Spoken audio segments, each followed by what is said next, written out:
Hello, everybody, and welcome to the Meaningful Marketer podcast. I'm Mia, and this is Grace, and we have cozy marketing chats every single week about how we can make marketing more meaningful and bring it back to connection, more bite-sized and doable, so we actually show up, and how we can move away from this toxic hustle and sales culture that marketing has become. And so today, we're going to share a reel that we really liked with y'all and 3 crazy easy ways that you can increase the engagement on your own content by taking those concepts and putting your own unique spin on them. So let's dive right in. I am going to link the reel that we're watching in the caption.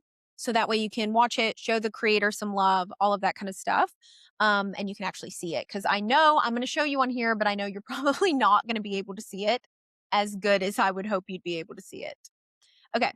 So you can see here a little reel. That reel, just so you know, it's for a new small business, it looks like, and it has 10.3 thousand likes, 200 and I believe 48 comments is what I saw, 1,400 shares, and then 48 reposts. It says, big fan of organic cotton, but there's no way I'm building my hormone safe activewear brand with it. Good. So when I saw this, it immediately caught my attention because it was a bit spicy, like a bit like, you know, Yeah. oh, why? What's wrong with it? Why wouldn't you do that? And so it immediately piqued my curiosity. And this is just the epitome, y'all, of like how to sell on Instagram, how to Yes. sell on socials. Yeah. There's this connection of like, this is what I think, this is a hot take I have, and then using that to tell a story. And through that story, the brand gets introduced Yes. and trust for the brand starts to solidify. And I'm not saying it's easy when you're in your own head and it's yourself, because I know it's not, because it's not always easy for us.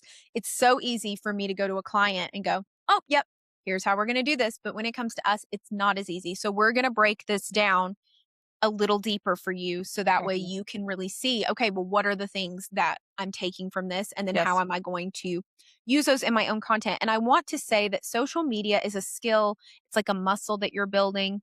So as you try these things, try them on a couple different posts, a couple different ways, a couple different times, a couple different forms of messaging, how you're wording things, because it is harder when you're in your own head and you're overthinking everything. And I just want to acknowledge that because it is for everyone, even professionals. That's why you go and hire people to help mentor you on stuff, because it takes you out of your own head, right? And so, yeah, I just want to acknowledge that. So don't just try it once and then be like, oh, I suck at this, or, I did it wrong. Okay, well, try it again. Yeah. Try it again a different Definitely. way. The faster you fail, the faster you're going to learn what is actually going to work for you. I saw Mhm. something the other day where someone said, what if you knew that like success was only 20 rejections away? Like, how Ooh. quickly would you be? How excited would you be to get through those rejections? Because you're like, oh, after Wow. 20. So think about like your best performing post or your Yeah. next viral post or whatever, the post that changed your business. What if it's just 20 failed posts away, Yeah. 100 failed posts away, even? I know that sounds like a lot, but if you knew that for certain, how quickly would you be trying to get through those so that way you That's could good. get to that successful one? You'd be trying a lot harder. And so fail fast and just allow yourself to try out new things. Yeah. And these can be some new things you can try. So the first thing is B-roll that is engaging with Mhm. your audience. You hear us talk about B-roll a lot. You hear everybody and their mama talk about B-roll a True. lot if somebody's dealing with social media, because that really is just the easiest form of content to make. And it is just really like kind of uncurated, I don't want to say unposed. Sometimes it's posed, but it's not really content that's like, oh, I'm sitting and talking to the camera. I have to do this in a certain order, or I have to have a certain script or plan for this. It's something you might already be doing in your everyday and you were just documenting it, just Mhm. a little clip of it. And then you're putting text over it. Or you could do a voiceover, but a lot of the time in this case, we're using text, we're using a hook to talk to people and connect with people. Okay. But the thing that you'll notice about this B-roll, and let me see if I can pull it up again. Of course, it always goes away. But the thing that you'll notice, it's not a video of her like sitting far away at the coffee shop, Mhm. and I'm not saying that kind of B-roll doesn't work. I'm not. But think lately this kind of B-roll works more. I've I been saw seeing one that the other too. day where someone's eating a sandwich, and I was telling Grace, I was like, "I think I would have been mortified because I'd be so afraid of people watching me mac on the Chew a sandwich, sandwich? just, like, chew away with my big old teeth." But, yeah, it felt like, though, I wanna clarify, the person I saw, I was not judging them for how they ate their Right. sandwich. We I don't was really. my own insecurities were coming out, but it did feel like I was sitting at lunch with them and they were giving Yes. me like a girl to girl kind of like It's advice thing, personal. and it It's very felt good personal. because they were engaged with the camera, they might be looking at it, or it might feel like I'm just sitting across from them having a conversation, Mhm. and I do think these days that kind of B-roll can be a bit more engaging. It's not always great, I don't think, when it's just like, "Oh, I'm gonna hold it in front of me." I'm not saying that can't work, but I'm having a cup of coffee. Yeah. I'm eating my lunch. It's like an invite. It feels warm. It feels like something normal we do with people every day.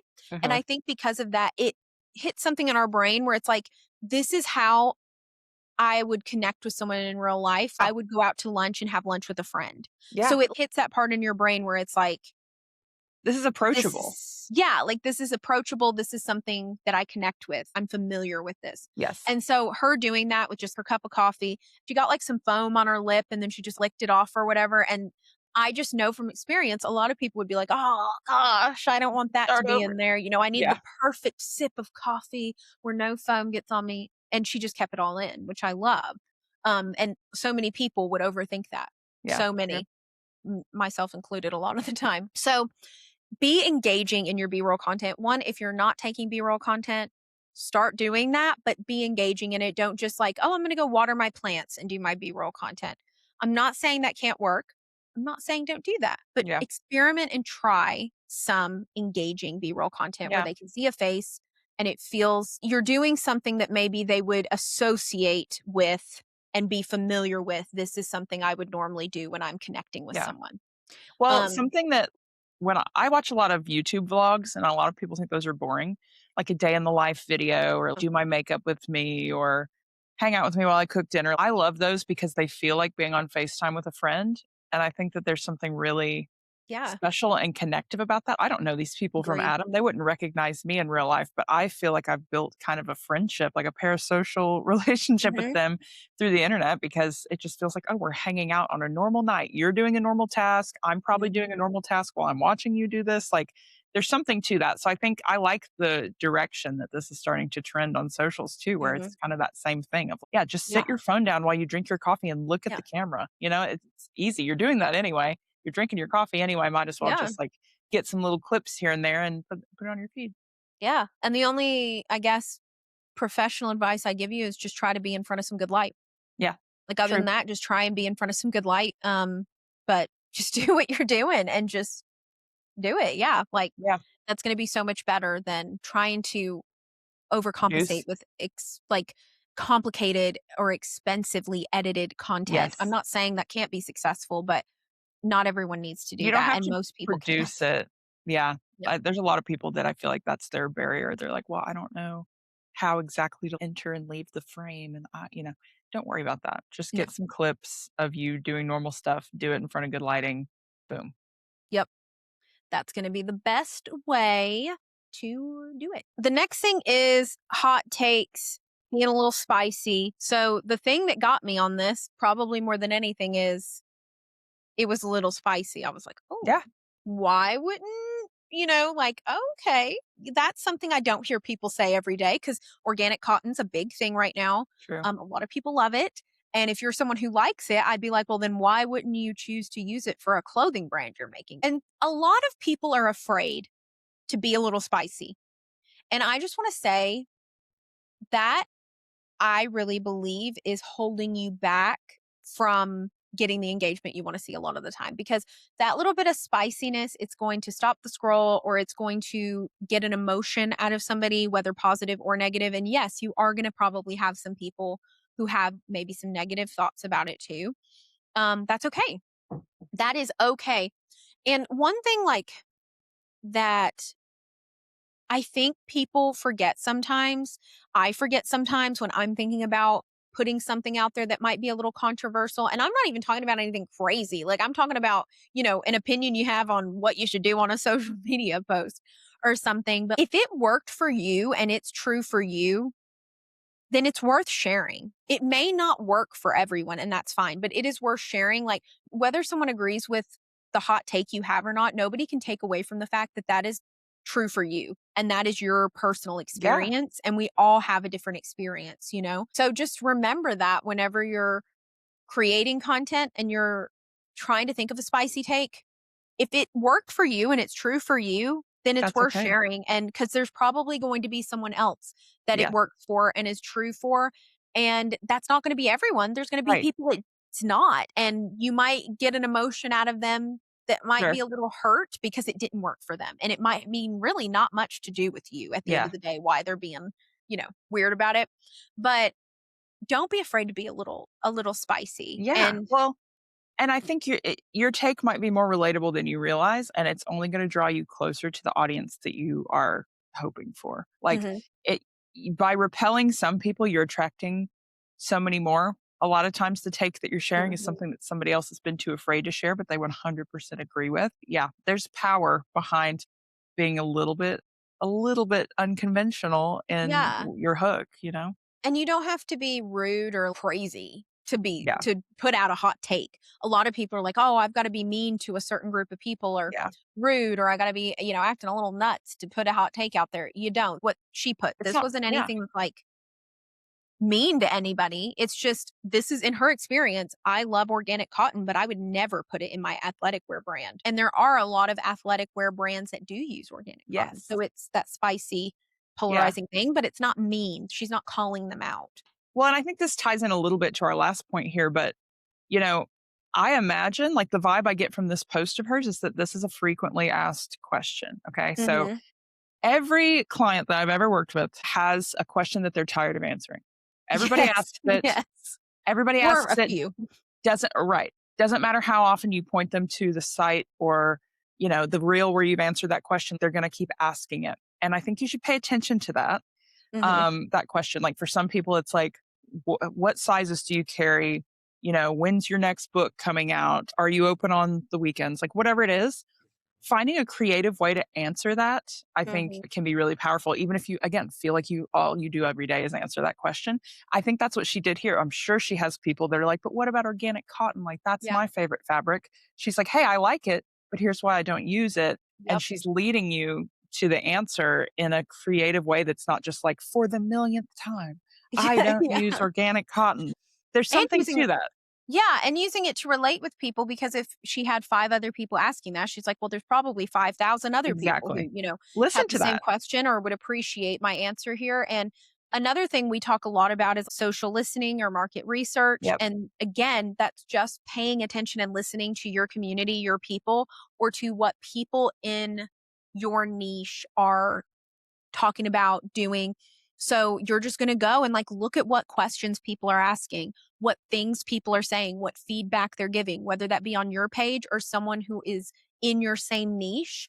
And then you can use that for ideas like this to give a little bit of a hot or spicy take on why you are or are not this way Yeah. or, why you do certain things. And so the other thing that if you're looking to how can I find my hot or spicy take? And sometimes I find people will end up having a hot or spicy take between one and like three, four, five of them, something like that, that they can kind of recycle in different hook formats, say it in different ways, and they have a couple hot takes. So you might have a hot take that you save in a list that you just have a couple different ways. But a great way to find that would be like also establishing your values and then looking at the things that don't align with your values. Good. And that is a great way to do that. And the biggest thing I would just say is like to keep it respectful is don't call out any brands by name.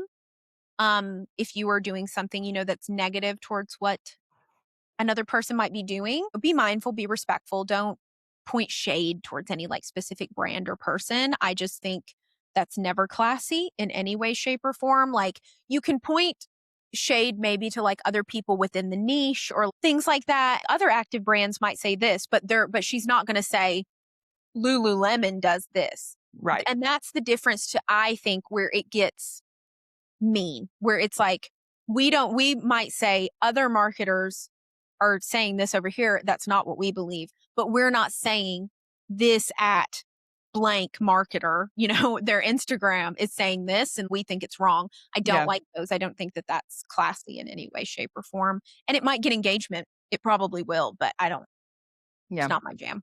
So just keep it respectful when you're doing it, but don't be afraid of a hot and spicy take. Okay. Yeah. And so the last thing is having a hook that draws people to read more into the caption. And one thing I want to say, I'll let Grace talk a little bit more about this because she pointed this out. But one thing I want to say is like, first, make sure your hook delivers. Do you remember when we went through that phase where people were just having these like weird cryptic hooks and they didn't say everything? Yeah. But then you go to the caption and you're not really Didn't say getting what you anything. wanted either. Like Yeah. you're not getting what you want anywhere, so it's just false advertisement. The video's like 1 second long on Yeah. loop and you just it's like the laziest video ever, and it did work for people for a while, but people got sick of it really quickly because it ended up just kind of being like, "Oh, well, I'm doing all this stopping and Yeah. reading and then I'm not getting any kind of delivery." So, she does a great job here at delivering her hot take, but then it's inviting you to read, Yeah. more.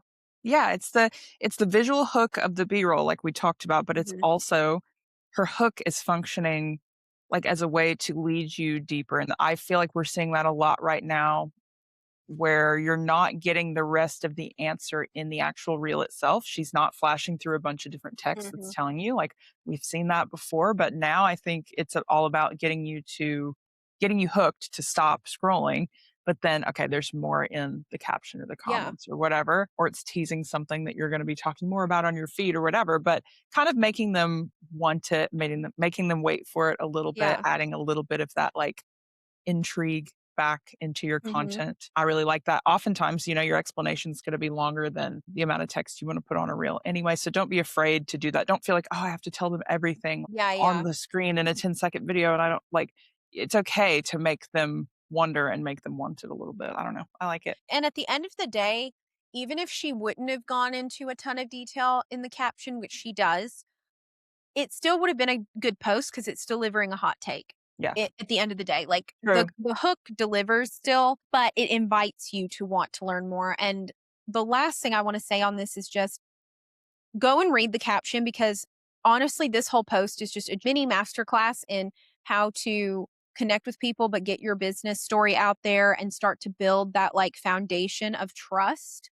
because you've got the hot take, you've got the B roll that feels engaging. It's inviting that hook on the screen is inviting you to come and read more in the caption.